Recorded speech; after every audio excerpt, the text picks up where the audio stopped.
স্ত্রীকে খুন করে থানায় আত্মসমর্পণ স্বামীর। সোনারপুরের মাহিনগরের এই ঘটনা। স্ত্রীর বিবাহ বহির্ভূত সম্পর্কের অভিযোগ, প্রেমিকের সঙ্গে নিয়ে তাকে খুনের ছক কষা হয়েছিল, এই দাবি করছেন ধৃত।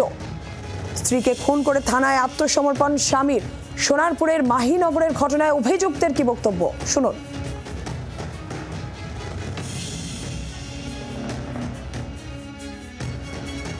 এই মারলে কেন স্ত্রীকে? মারলে কেন? অবৈধ সম্পর্কের জন্য। কার অবৈধ সম্পর্ক ছিল? স্ত্রী। তোমাকে কি মেরে ফেলার পরিকল্পনা করেছিল? হ্যাঁ। সেই জন্য মেরেছো? হ্যাঁ। সেই ছেলেটা আর ওরা মিলিয়ে, দুজনে মিলে? হ্যাঁ। তথাগত চক্রবর্তী রয়েছেন টেলিফোন লাইনে, আরো বিস্তারিত জানাবেন। তথাগত, কি জানা যাচ্ছে এখনো পর্যন্ত, পুলিশ কি বলছে? দেখো, এই ঘটনায় কিন্তু ইতিমধ্যেই অভিযুক্ত স্বামী তাকে গ্রেফতার করা হয়েছে। তার বিরুদ্ধে খুনের মামলা রুজু করেছে পুলিশ। যেটা জানা গিয়েছে যে স্বামীকে জিজ্ঞাসাবাদ করে সে যেটা জানতে পারে যে তাকে খুনের পরিকল্পনা করেছিল তার স্ত্রী এবং তার প্রেমিক মিলে।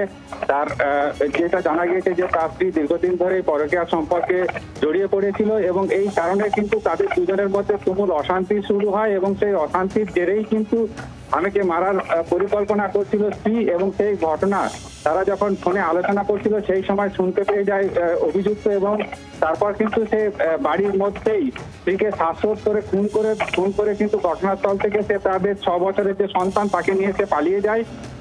ঘটনার খবর পেয়ে ঘটনাস্থলে পৌঁছায় সোনারপুর থানার পুলিশ। তারা দেহ উদ্ধার করে ময়নাতদন্তের জন্য পাঠানো হয়েছে। অন্যদিকে এই ঘটনায় কিন্তু অভিযুক্ত সোনারপুর থানাতে এসে আত্মসমর্পণ করে এবং পুলিশের কাছে এসে জানায় যে সে তার স্ত্রীকে খুন করেছে এবং কেন খুন করেছে সেই বিষয়টি জানায়। অন্যদিকে ধন্যবাদ তথাগত। স্থানীয়রাই গোটা ঘটনা নিয়ে স্থানীয়দের কি প্রতিক্রিয়া শুনুন।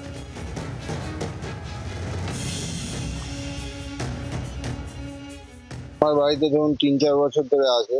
এমনি কি হয়েছিল ওদের মধ্যে আমরা জানি না। এমনি স্বামী স্ত্রীর মধ্যে মাঝে মধ্যে ঝগড়াঝাঁটি হতো।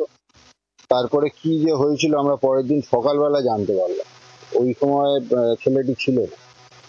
কি জানা গেল যে ছেলেটি মানে ওনার ওয়াইফকে মেরে চলে গেছে। বাংলার আওয়াজ, বাঙালির আবেগ, জি 24 ঘন্টা।